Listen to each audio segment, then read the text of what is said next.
Imagine a regional organization in the heart of Asia whose members account for 1/5 of the global GDP, 2/5 of humanity, and 3/5 of the Eurasian landmass. Such is the combined vigor of the Shanghai Cooperation Organization's 8 full members: China, India, Kazakhstan, Kyrgyzstan, Pakistan, Russia, Tajikistan and Uzbekistan.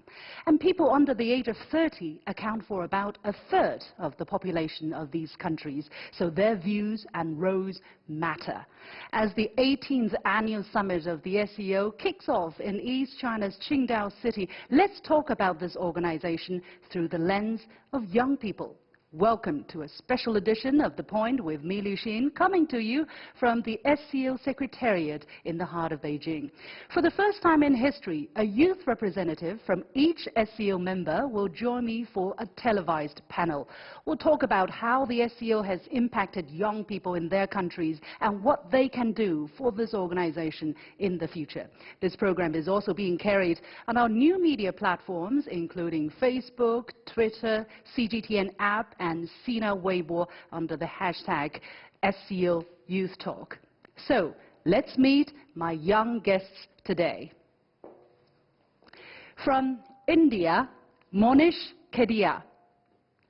From Kazakhstan, Nazirke Aybar. From China, Zhao Zhen. From Kyrgyzstan, Bek Sultan Mehmet Ibrahimov. From Pakistan, Nishat Kazmi. From Russia, Victoria Koo. From Tajikistan, Mahmudian Hamraliev. And from Uzbekistan, Odil Gafarov. First, let's get a feel of how they think of this organization through 1-minute presentation by each one of them on what concerns them most about the Shanghai Cooperation Organization. Shall we start with Monish from India? Sure. I think as young students, we believe one of the major concerns and also duties is to find ways to increase economic development and youth employment in all of our countries. And the Shanghai Cooperation Organization being one of the organizations with 42% of world population, more than 20% of world GDP, and 22% of the world landmass, can do a lot in terms of adding to this goal of individual goals of economic development of these countries, and foster trade and investment, which will feed into bringing regional stability and help these countries grow out of being a low and middle income country to a high income country and solve the problems of youth employment. Thank you very much, Monish. Nazirke from Kazakhstan. Yeah, thank you. In my opinion, out of all the areas that SCO has been working in, economic development is an area that needs the most development. In the future, I see that SCO can work in order to enhance its economic cooperation. For example, according to a survey, if customs times is diminished only by 15 minutes, that means that GDP can rise by $20 billion US. So a lot can be done for youth employment, a lot can be done in the future for creation of joint ventures among countries of SCO, a lot can also be done in order for regional e-commerce development to be enhanced. Thank you very much, Nazirke. Zhao Zhen from China. The Shanghai Cooperation Organization is a very young and energetic organization. In the past 70 years, it has made great progress in economic security and humanitarian cooperation. At the same time, it's also facing a lot of challenges, like how to speed up the multilateral economic cooperation, how to boost the interconnectivity of the region, and how to eliminate terrorism, extremism, and separatism. I hope all the people from the SCO countries, especially young people, can really enjoy the dividends of the organization's development, like enjoy a free and cleaner environment, and have more opportunity, a chance to find a new job and start a new business. That's all. Thank you. Thank you very much, Zheng. And Bek Sultan? When it comes to Shanghai Cooperation Organization, it's crucial to point out that there is a downfall of globalization, an arousal of conservatism and nationalism. And regional integration in terms of Shanghai Cooperation Organization can be one of the main opportunities for youth to show up their ideas, to show up what they want. I believe that one of the main and crucial parts is their big need in innovative technologies. They are striving for understand and to move forward, to create, and motivated to do, enhancing in field of innovative technologies. Thank you very much, Baek Sultan. And Nishan? Thank you. As we live in a globalized world and as regions come closer through processes such as the Belt and Road Initiative or through organizations such as the Shanghai Cooperation Organization, it is really important that at the country level, the educational curriculums also strive to teach about these different regions. Because it's not only about cooperation at the diplomatic level, but it's also important that educational curriculums and cultural awareness is imparted in the youth, so that nationals of these countries can learn more about each other and in future cooperate better with each other. Thank you. Thank you very much, Nishad. Victoria? I agree with the previous speakers, and I want to touch also the aspect of humanitarian exchange, and the SCO has been developing in the beginning as the anti-terrorism and political organization. However, recently they began to develop economical and cultural aspects as well. And in terms of the cultural and people-to-people exchange, I want to touch more on the importance of us, Generation SCO, young, dynamic, and vibrant generation. And as Secretary General always says, Shanghai Spirit is with us. And Shanghai Spirit is about mutual trust and mutual connections and benefits and cooperation. And we're just, for example, in the SCO Countries Youth League, we are embracing the difference and we're learning a lot from each other. So I think people-to-people exchange, especially among young people, is important. Thank you. Thank you, Victoria. Mahmoud? Thank you. First of all, I would like to go back to 2008, to the year 2008, the year when the economic and financial crisis happened. As it was mentioned in past year's speech by the President of Tajikistan, leader of the nation, His Excellency President Rahman, he mentioned that the the young people are those who suffered the most from the economic crisis. Because of that, today, the motto SCO, we were able to develop different frameworks to tackle that problems, as well as the Republic of Tajikistan proposed the creation of the Young Entrepreneurs Fund, which will be able to support various ideas, interconnecting and making SCO countries more and more close to each other. We believe that people-to-people connection, support to the young people is essential for the future of the SCO. Thank you. Thank you, Mahmoud. Odile. Shanghai Cooperation Organization is more popular as a security organization. However, nowadays, as we can see, security is just 30% of job which Secretariat and the leaders of the countries are doing now. And we can see that a lot of young people from India, Pakistan, Russia, China, and Central Asian countries are really driven with the ideas of making one platform which can provide the opportunity to work together. So yes, there might be some challenges, but what we can see now, especially language barriers, are not being a problem for all of us. Thank you very much to all of them for their opening statements. Indeed, young people have to take the ownership of this organization. It's about time, and we have a lot of things that we can do.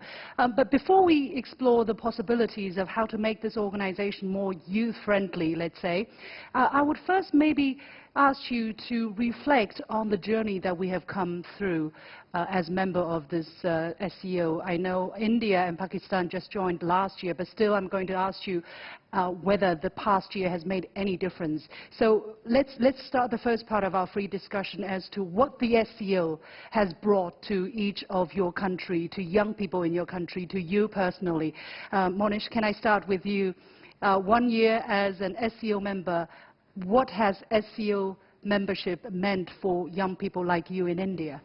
I think for young people in India, this membership of SCO means greater interaction with the Central Asian region. As you can see, Prime Minister Modi visited all the Central Asian region countries in 2015, and since then we have increased our attention towards not only having more economic cooperation but also cultural exchanges. So I think being a member of the Shanghai Cooperation Organization in 1 year has given us this positive push towards becoming more and more closer to the region. Being neighbors, that's the least I think we can do. So I think as a young leader, I think this organization will play a major role in bringing the neighbors together in celebrating our shared culture, but also looking towards the future of economic development. So not just looking east, but also looking north for Indians. That's true. Right. That's true.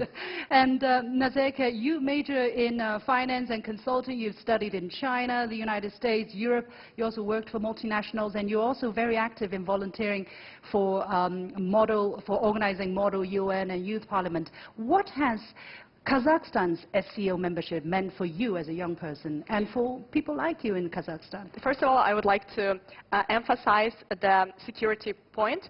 As far as you know, until 2015, SCO and RATS has eliminated more than 440 terrorist camps, and it has eliminated more than 2,000 terroristic people who are involved in terroristic groups. And it is very important because right now, more than 2 billion people within SCO countries are young, and they're exposed to all this information about extremism, separatism, and about terrorism. And being able to deal with these issues is extremely important, not only for my country, but for all countries. And the second point that I would like to also mention is definitely education.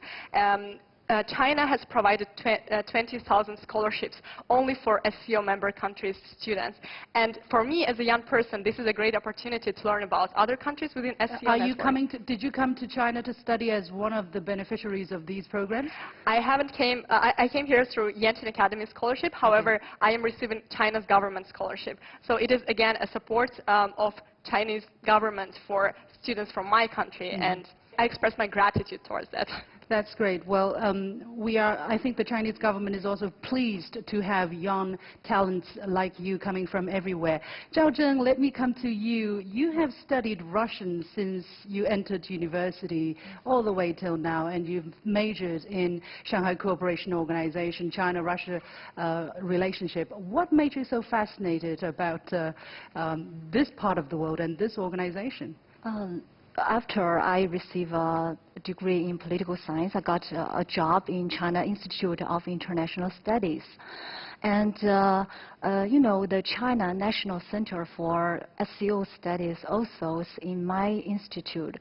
So I personally do the executive works for the running of the secretariat of this Chinese center.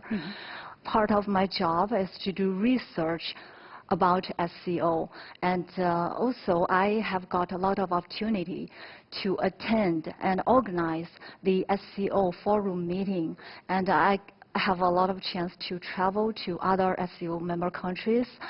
And so your life is all about the SCO. Yeah, SCO has changed my life. And but are there a group of Chinese people who become more interested in Central Asia as a result of the SCO? Yes, yes. You think so? Yes. Okay. Baek Sultan, let me come to you. Now, you major in business administration and public policy, and you have studied in the American University of Central Asia in Bishkek, but pursued further study in Peking University and now Beijing Normal University. Why such a trajectory? Well, does it have to do with the SCO? Some part. I would say some part. You would be right when it comes to that. Because from the beginning, when I finished my bachelor degree, I started to work for a financial audit firm. And as a part of my job would be like working with the government. And which we did is auditing the financial statements and financial projects of the organizations.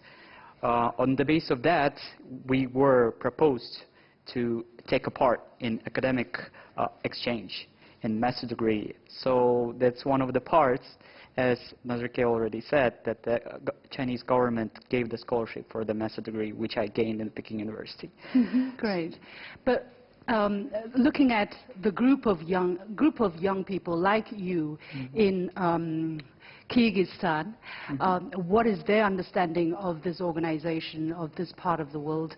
Has that been changed because of the SCO? Some part. Actually, when it comes to the Kyrgyz youths, they have been the camp. They have been the camp of SCO in China. Previously, more than 1,000 people came. And from Kyrgyzstan? From Kyrgyzstan, Kazakhstan, okay, and all participant countries. Okay. And people from Kyrgyzstan youth actually talked about that, because like it was part of the not only having fun and understanding and cultural differences and coming together. They also made the documents which jointly represented their ideas. So it was a big part of the youth, and it was quite interesting to see how it developed in Kyrgyzstan, because it went to the model of SCOs in the university degrees and in the schools. They tried to implement on that matter too. Pakistan, as India, joined the Shanghai Cooperation Organization only last year, but Pakistan has an I am brother relationship with China already for a long time. Does the SCO membership make any additional difference for young people in Pakistan? Well, certainly. I mean, we, as you very rightly mentioned, we are a newcomer in the organization, and we became a full member just last year. So this 1 year has only been a process of integration into the organization when it comes to the state level. So, but when it comes to the awareness of young people, I think there's much more work needed to be done in order to make them aware about the work of the organization. Over the last 2 years, since the approval of membership in 2016, a lot of news circles have been talking about the organization, but as we have now entered, we believe that we will be part of all the agreements when it comes to cultural agreements or educational agreements. So that would provide an opportunity to the young people of Pakistan to learn more about not only the Central Asian countries, but also China and Russia, something that was going on pretty much at the bilateral level in the past. Mm-hmm. Victoria, coming from Russia, you have a lot of experience in project management, I see, and you're passionate about education and community building. You organize a lot of events linking Russian people and Chinese people together. Why are you so passionate about the SCO youth activity? I understand it is also your idea, right, to have the SCO Youth League, or at least part of your idea. Part of my idea. Yeah, why are you so passionate about it? So I believe the SCO, I consider myself SCO as the platform where everyone is welcome to realize themselves. And SCO recently, especially the SCO Secretariat, is very open to young people and to young generation, and especially the Secretary General is paying a lot of attention to youth. And also on the Qingdao summit, they'll mention, the leaders will mention a lot about youth. So the SCO Countries Youth League was developed initially as the platform for young people for young people who are active, proactive, and for those people who are ready to take the action, that suggest new ideas, and ready to implement them. But why the SCO, not any other framework? In the beginning, the idea was to create a platform for all Russian speakers, because it doesn't exist for all Russian speakers from like pre-Soviet Union countries.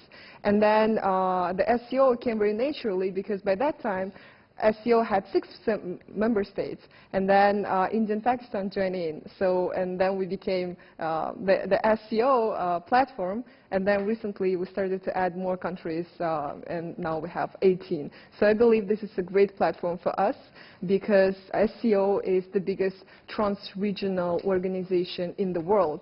And for sure, in the future, young people would like to be more involved in that and to make impact and to bring what we've learned in China back to their country and to the region.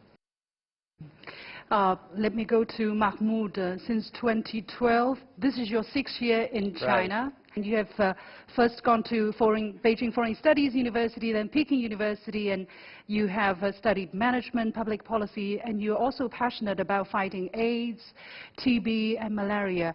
Why China? Why under the SCO framework?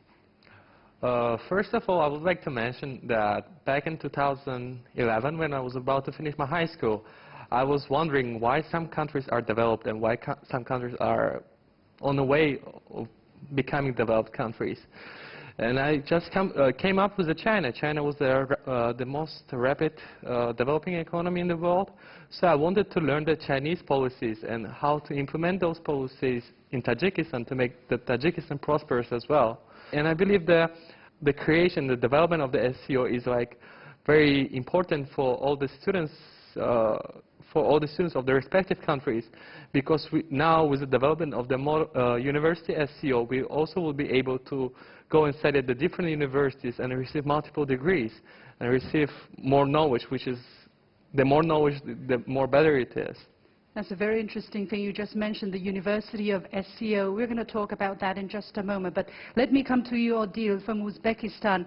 You're an award-winning student journalist.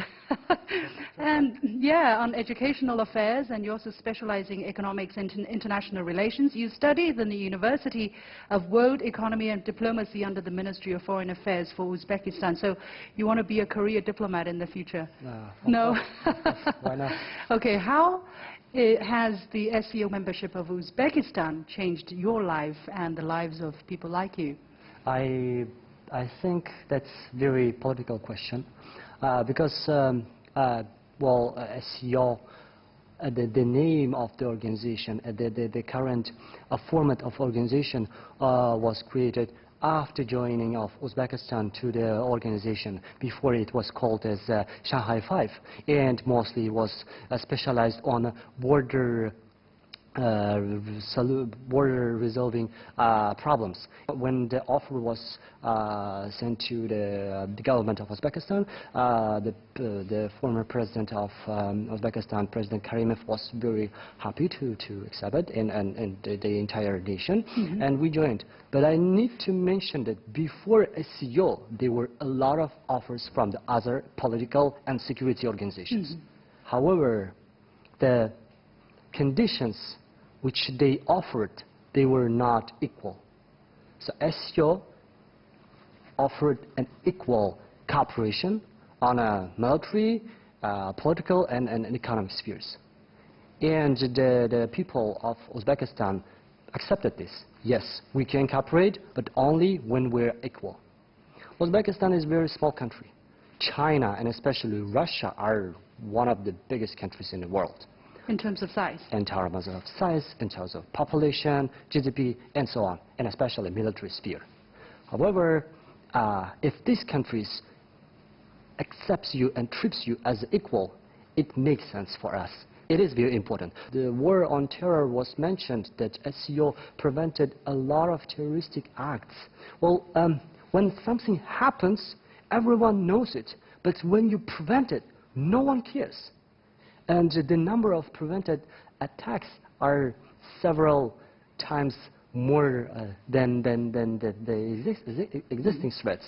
And it had huge impact on population, and especially young people in Kazakhstan. So basically, the SCO, because of its successful cross-border operations, provided a safer opportunity for young people in many of the member countries to study, to find jobs, to develop themselves. And also, as you said, the conditions this organization attaches to membership makes it possible for big and small countries to cooperate together. But I want to ask this question on top of what I have asked you as to what SCO has brought to each and one of your countries. What do you think is the biggest difference of the SCO that makes it able to deliver to young people in Central Asia that the other organizations are not able to do? I think one thing which surely comes to our mind is to see geographically, right? If you see all these countries, we are very geographically packed at one place. So we are at the center of Asia. We cover almost, as I mentioned, 22% of the landmass. So this geographical proximity, first of all, makes easier to have more infrastructure connection. And this infrastructure connection then feeds into economic development, which again feeds into regional stability, and which again goes back in the loop and feeds into economic development. So as an organization, I think SCO has these 8 countries with very specific locations, shared history of more than maybe 5,000 years, I think we can do much more than at any other platform. Yeah, just now somebody mentioned the Shanghai Spirit, and I want to highlight that as well, because it's not just the size of the organization that matters, right? I think it is also very, very important that the mentality of this organization, the bedrock, which is the Shanghai Spirit. Why is the SCO different than the other similar organizations in other parts of the world? I think in terms of, if we talk about the values of the organization and the main basis and foundation of the organization, which is consensus, is more about all the countries being equal. In Shanghai Spirit is something that we all share because we all admire and we all know that only through cooperation and work together, the mutual trust, we will achieve more. But other people would say, look, you are very low on efficiency, because for everything you need to have a consensus, right? If one member does not agree, then you don't have any decision. For a lot of times when you need action, quick results, this is low efficiency. How could you address that? Yes, Mahmoud. I believe that first of all, the importance of the consensus is that we all have like the same goals, the same problems, and same ideas how to tackle them. If we all apply the same approach, it will be more helpful and more efficient in a way that we can all put our efforts together and tackle all those problems. Consensus-based decision-making is very important in a way that it helps to coordinate the power, helps to coordinate all the necessary mobilized people, mobilized thoughts in a way to come together. And for the young people, yeah, Bek Nusultan. I would like to add on this part, well, there is a long-term benefit from the actual consensus, because when it comes to that, there is a national interest of each country. We should understand that national interest might sometime collide. And the consensus brings that national interest going towards one goal. And at the end of the day, in the long-term parts, it's going to be more and more efficient. So maybe at the moment you don't come to so many quick decisions, but if you really put everybody's interest together for the long-term atmosphere as well for the organization. In terms of young people, again, I want to come back to this. Is the Shanghai Cooperation, is the Shanghai Spirit, this kind of a diversity, this kind of pursuit of shared development for the young people, does that mean anything, or they just want to go about and do their business? Nazirke? Of course it does. Adding on point of Shanghai Spirit, one of the claims of Shanghai Spirit is mutual benefit. And it means that only through consensus you can get benefit for everyone. There is opportunity for countries within SCO framework to abstain from some decisions. It happens rarely, but if a country thinks that it does not coincide with its national interest, then the country can abstain. And so the whole decision is off the table? No. The whole decision is taken, but that country does not sign the document. Okay. And that can happen. It happens rarely, but it does. So if there are some decisions that needs to be done for some countries, it can be done for some countries as well. In terms of perspective of youth, definitely with expansion of Shanghai Cooperation Organization and making it the biggest regional organization in the world, we have all this diversity of languages, religions, all this landmass which has been the cradle of civilization, of the whole civilization. And because we have been organizing this conference for young people, we have been able to interact with so many people. And through this platform, I have met much more people that I have met at my university and at my international scholarship. So opportunity to have all these different minds and open up your horizons is just right. I want to hear a little bit more about the SCO University, because I think that's a very interesting idea. Is it a real university with a fixed campus, or is it an organization of different universities in different parts of the world? Who can answer this question?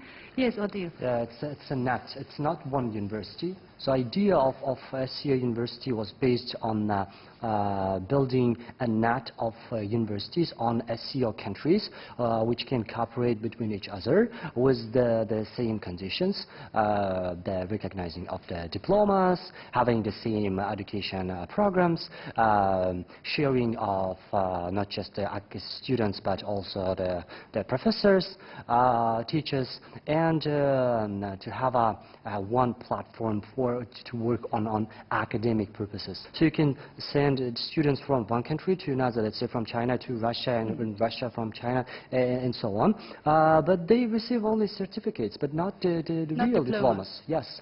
So what has been doing now is to create a real platform to have diplomas from all of these universities. And this diplomas could be recognized in other countries. Very, very interesting. And I think that is going to lead us to the second part of our discussion, which is, in the future, what can be done to make this platform, or such platforms, more accessible, more convenient, to provide more support for the young people in different parts of the... Nishant. Thank you so much. So I would reaffirm what my friend Odil just said. Certainly, it's a great initiative. However, I would like to say there is also a parallel initiative that was taken by the SCO, and that was creating a consortium of universities which sort of support what Odil said, institutional exchanges in different SCO countries. But there is no formal legal basis for that. So perhaps going forward, perhaps in the Qingdao summit, or perhaps in the future summits, consensus could be reached about developing such mechanisms so that they help support the exchange of young people, educational exchanges in particular, in these different countries. So at least two things can be done: more coordination, better policies in terms of the SCO organization, but also for young people from different parts to better make use of the existing programs. Can I add something? Yes, yeah, Victoria, I'll please. be short, but I would say that so Odil and Nishat were talking more about the institutional mechanism. And I would say it's also important, if we want to improve SCO and the cooperation within the SCO framework, it's important for us to take actions. And this is what we call taking the ownership of the organization. Because as one of the professors said on one of our discussion club meetings, he said, the presidents are already in the history. Now it's your turn to take the action. So be active and be proactive. The question is how? How? You have the experience. You can show the young people watching us the pathway towards taking ownership of this organization. For example, I'll be very short, yeah. But for example, taking into the example the SCO Countries Youth League platform, we can first, this is grassroots organization.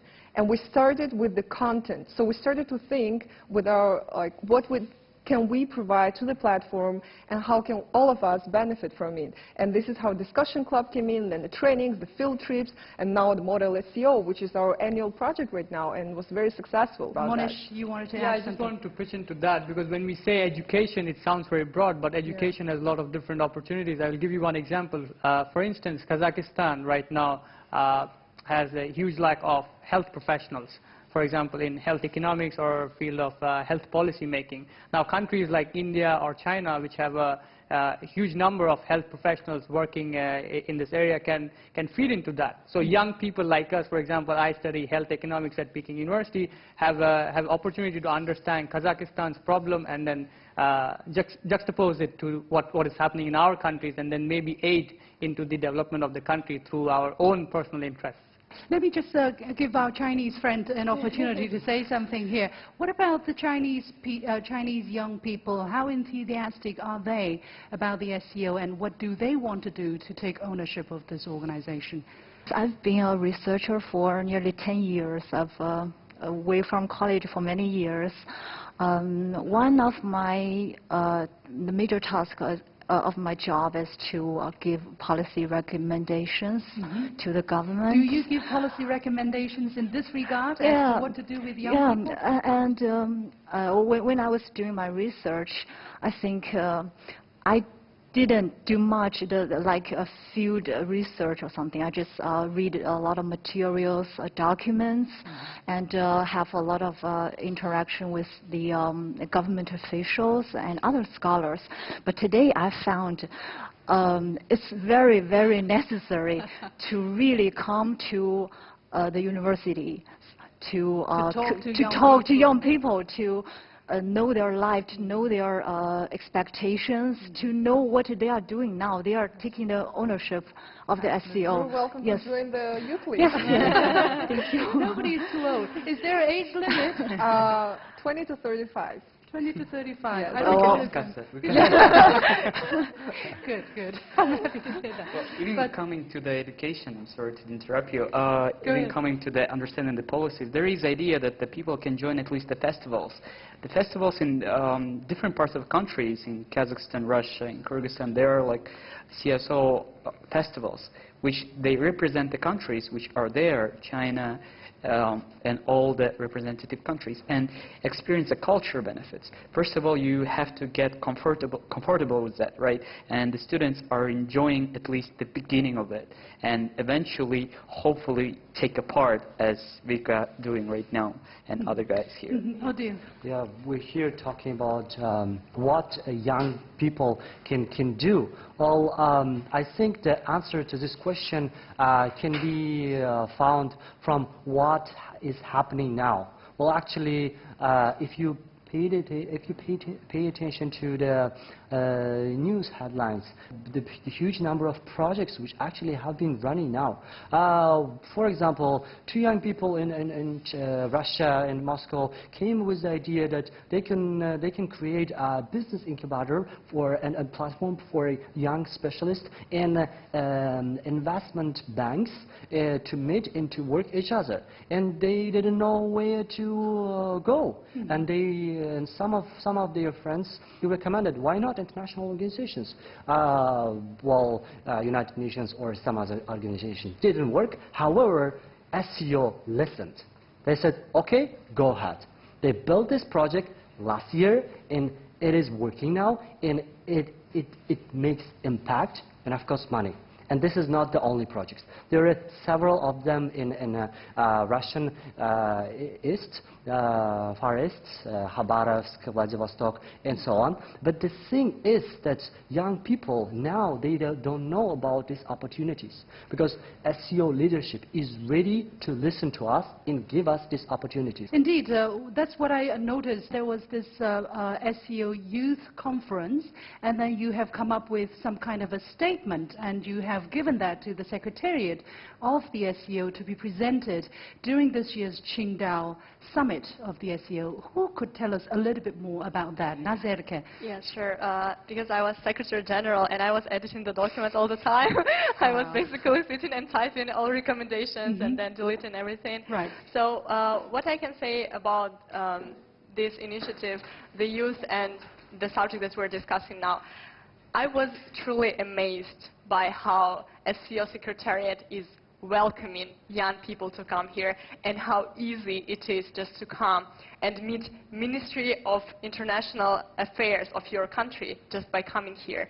And you don't need to do anything, you just have to take initiative, just have to propose or do something.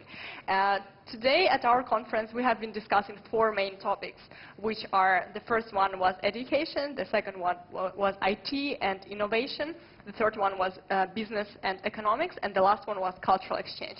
And we have made several conclusions and several recommendations. And interestingly, while Secretary General of SCO Rashid Alimov was sitting at the same building upstairs, people from SCO Secretariat have been running to him and telling all our recommendations, and he has been taking notes. And by the end of the conference, when he has been giving his last speech, he told us that he took 20 points out of our resolution, and that he's going to think about it. So this kind of personal approach, this kind of attention to youth is just invaluable when you understand that you're being cared. So can I ask you to share some of the points as our concluding segment of this discussion? Basically, I want you to brainstorm here, right? What are you recommending for this organization to be younger, let's say? Some ideas you could share with us, maybe the top of the list of your recommendation.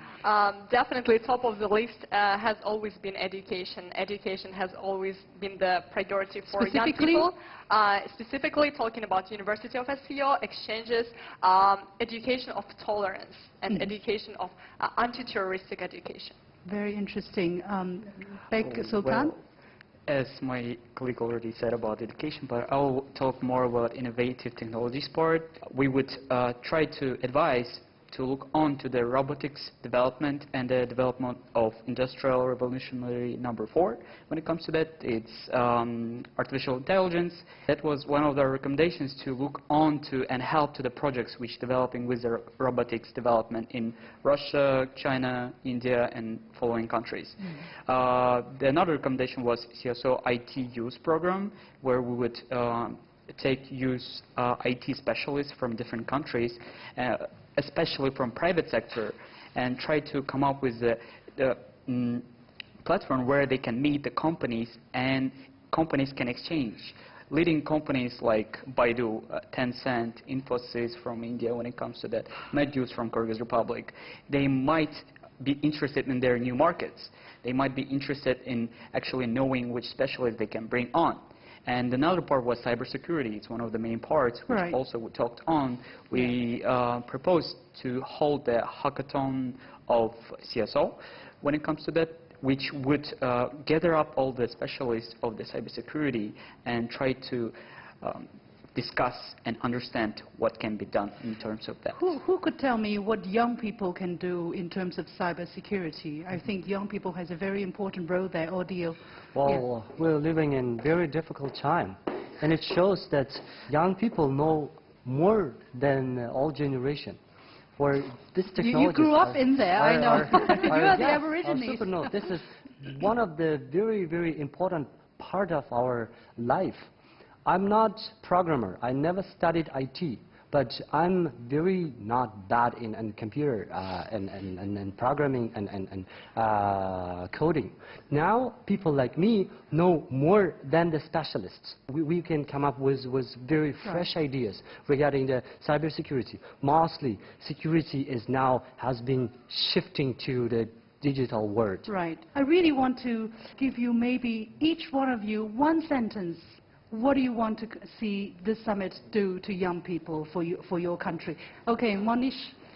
I think this upcoming summit in Qingdao would be one which will be based on mutual trust, cooperation, and more economic integration for all the 8 countries. Thank you. Nazerke. This summit will, for the first time, make an address for young people from heads of state, and I am very much looking forward to that. Okay, Zhao Zhen. I expect the Qingdao summit to yield very concrete measures to create conditions for young scholars to exchange more with the other member states. Bek Sultan? I would hope that Qingdao summit would bring up new opportunities for the youth and to see actually their needs. Nishad. I hope the word youth will be included in the Qingdao Declaration, because it was absent in the Astana Declaration. Okay. So I hope it's included there, and also in the Treaty of Good Neighborliness and Cooperation that President Xi has proposed, which is expected to be signed in this summit. So I hope that youth is included in both. Thank you. Okay, Victoria. I would expect the Qingdao summit for sure will have a very big exposure in media, and I would expect young people to look at it from different perspectives and take the ownership. Again, Mahmoud. Again. I hope that upcoming summit will address all the necessary issues which came up, and the leaders will take the necessary actions to tackle those problems. And I believe that together we can. Odile. Oh, I'm very excited that our message will be delivered to the heads of our countries through Secretariat, because General Secretary, he sits at the same table with Xi Jinping, Vladimir Putin, and the heads of countries of all SCO countries. So he can deliver it in person, which is a very, very great job for great result for all of us. Thank you very much, Odile. And many thanks to all of you for coming to this program. And I have to wrap it up. And many thanks for you to have followed us on this special edition of The Point with me, Liu Xin, the SCO Youth Talk. That is the end of this special edition. As always, you can follow me on Facebook and Twitter using the handle The Point with LX. Download the application called CGTN to watch the show on your mobile devices, or go to YouTube and look for CGTN The Point. Thanks for watching. Bye for now.